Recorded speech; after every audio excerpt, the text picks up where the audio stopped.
Mutual fund company అనేది ఎలా లాభం చేసుకుంటుంది? ఈ ఫండ్ ఎలా పని చేయొచ్చు? ఎలాంటి కంపెనీ మీద ఇన్వెస్ట్మెంట్ చేయాలి? స్ట్రాటజీ ఎలా ఉంది?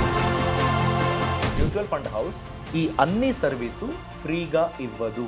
మ్యూచువల్ ఫండ్ హౌసెస్ ఎలాంటి చార్జెస్ తీసుకుంటుంది? ఏ విధమైన సర్వీస్కి ఎంత చార్జ్ చేస్తుంది?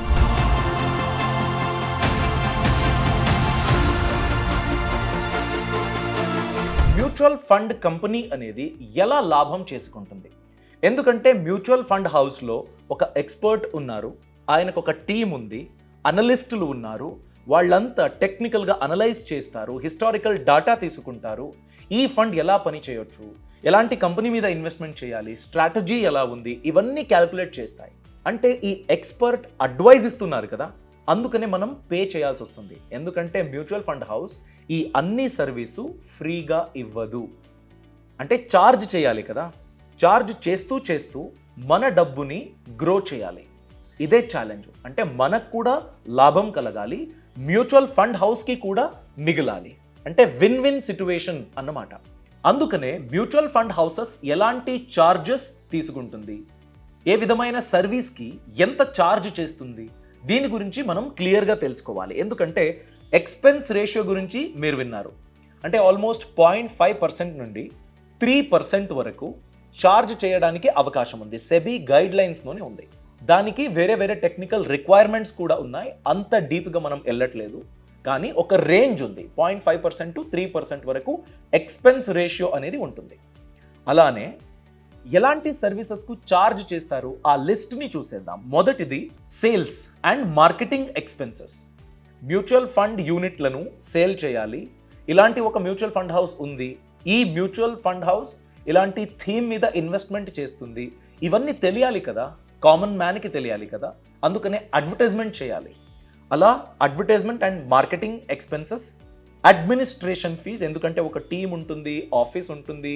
ఒకవేళ మ్యూచువల్ ఫండ్ బ్రోకర్ ఉంటే, ఆ కంపెనీది ఒక అప్లికేషన్ ఉంటే, ఆ అప్లికేషన్ పని చేయడానికి స్టాఫ్ కావాల్సి వస్తుంది. ఒకవేళ మ్యూచువల్ ఫండ్ డిస్ట్రిబ్యూటర్ ఉంటే, ఆ డిస్ట్రిబ్యూటింగ్ కంపెనీకి ఒక అప్లికేషన్ ఉంటే, ఆ అప్లికేషన్ పని చేయాలంటే కొంచెం ఖర్చు పెట్టాల్సి వస్తుంది. ఇవన్నిటిని ఆ కంప్లీట్ ఎక్స్పెన్సెస్ని మన మీద డివైడ్ చేస్తారు. అలా అడ్మినిస్ట్రేషన్ ఫీజు ఉంటుంది, డిస్ట్రిబ్యూషన్ ఫీజు ఉంటుంది, ఫండ్ మేనేజర్స్ ఫీజు ఉంటుంది, లీగల్ ఫీజ్, అలాగే ఆడిట్ ఫీజ్. ఎందుకంటే ఎంత అసెట్స్ ఉంది, ఎంత లయబిలిటీస్ ఉంది, ఈ రెండింటిని తీసుకునే ఒక ఫార్ములా మీద అప్లై చేసి నెట్ అసెట్ వాల్యూ అనేది క్యాల్కులేట్ చేస్తారు. ఇలా కంప్లీట్గా ఇవన్నీ ప్రాసెసెస్లు జరగాలి. ఈ అన్ని ప్రాసెసెస్కు ఛార్జ్ చేస్తారు, చాలా మినిమం అన్నమాట. మీరు ఎంత డబ్బు అయితే ఇన్వెస్ట్ చేశారో ఆ డబ్బుకి ఓవరాల్గా 1% ఎక్స్పెన్స్ రేషియో ఉంటే ఎంత అవుతుంది?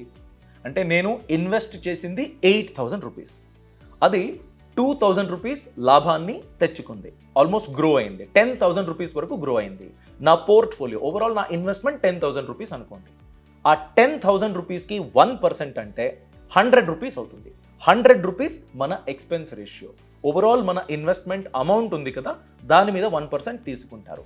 ఈ ఎక్స్పెన్స్ రేషియో బ్యూటీ ఏంటంటే, మ్యూచువల్ ఫండ్ హౌస్ ఉంది కదా, మీరు ఇన్వెస్ట్ చేశారు, లాభం వచ్చింది, వాపస్ తీసుకుంటున్నారు, అంటే రిడీమ్ చేస్తున్నారు, విత్డ్రా చేస్తున్నారు, అప్పుడు 1% ఛార్జ్ చేస్తారు.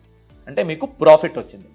ఒకవేళ ప్రాఫిట్ రాకపోతే, మీరు ఇన్వెస్ట్ చేసిన 10,000 రూపీస్ 6,000 రూపీస్ అయిపోతే అప్పుడు ఎలా? మీకు లాస్ అయినా లాభమైనా మ్యూచువల్ ఫండ్ హౌస్కి మీరు ఎక్స్పెన్స్ రేషియో పే చేయాల్సిందే. At any cost you are paying expense ratio. ఎందుకంటే అంటే management charges, distribution charges, legal and audit fee, ఇవన్నీ ఫిక్స్డ్ ఛార్జెస్, ఇవన్నీ డైనమిక్గా ఏం లేవు. అంటే లాభం వచ్చింది అందుకనే డిస్ట్రిబ్యూషన్ ఫీజు ఉంటుంది, లాభం వచ్చింది అందుకనే లీగల్ ఫీజు ఉంటుంది, అలా ఏం లేవు. అందుకనే మీరు కంప్లీట్లీ లాస్ అయినా లాభమైనా ఎక్స్పెన్స్ రేషియో పే చేయాల్సిందే. ఈ టోటల్ ఎక్స్పెన్స్ రేషియో ఉంది కదా, ఇవన్నీ కలిపి ఒక ఫీజు ఉంటుంది, దాన్నే టోటల్ ఎక్స్పెన్స్ రేషియో TER అంటారు.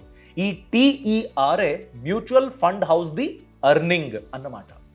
సరేనా? ఇది చాలా చాలా ఇంపార్టెంట్ అండర్స్టాండింగ్ మీరు తీసుకోవాల్సింది.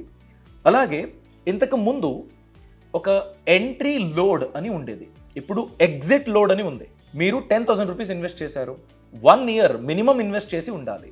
మీరు బిఫోర్ 1 year, అంటే నేను 2024 జనవరిలో ఇన్వెస్ట్ చేశా, నేను నవంబర్లోనో సెప్టెంబర్లోనో విత్డ్రా చేస్తున్నా, అప్పుడు మీరు పెనాల్టీ పే చేయాలి.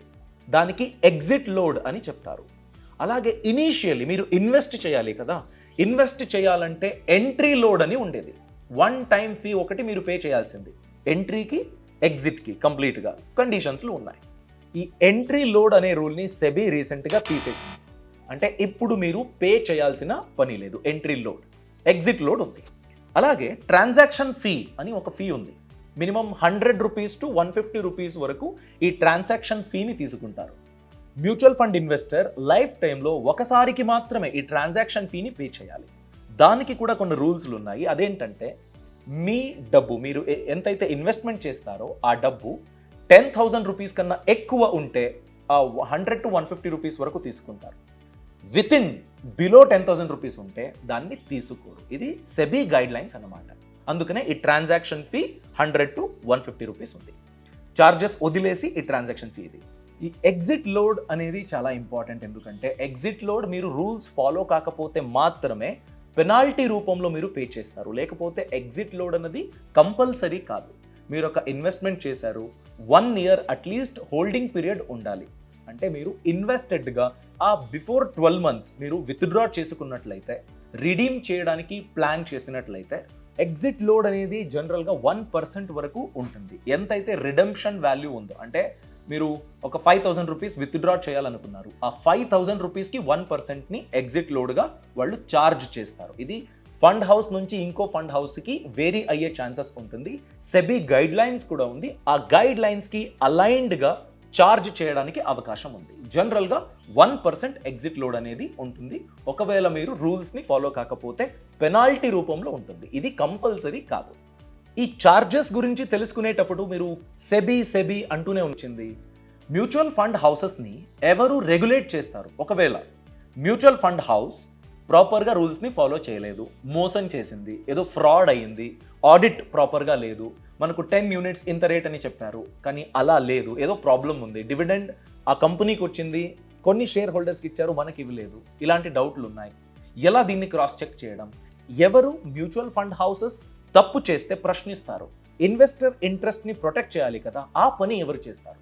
ఈ ప్రశ్న మీకుంటే ఆ ప్రశ్నకు సమాధానం సెబీ ఈ మ్యూచువల్ ఫండ్ హౌసెస్ని రెగ్యులేట్ చేస్తుంది. రెగ్యులేట్ చేయడం అంటే ఎలా, ఎలాంటి రూల్స్లు ఉంటాయి, ఎలాంటి స్ట్రిక్ట్ యాక్షన్స్ని సెబీ తీసుకుంటుంది? బాస్ వాలా, బీ ద బాస్.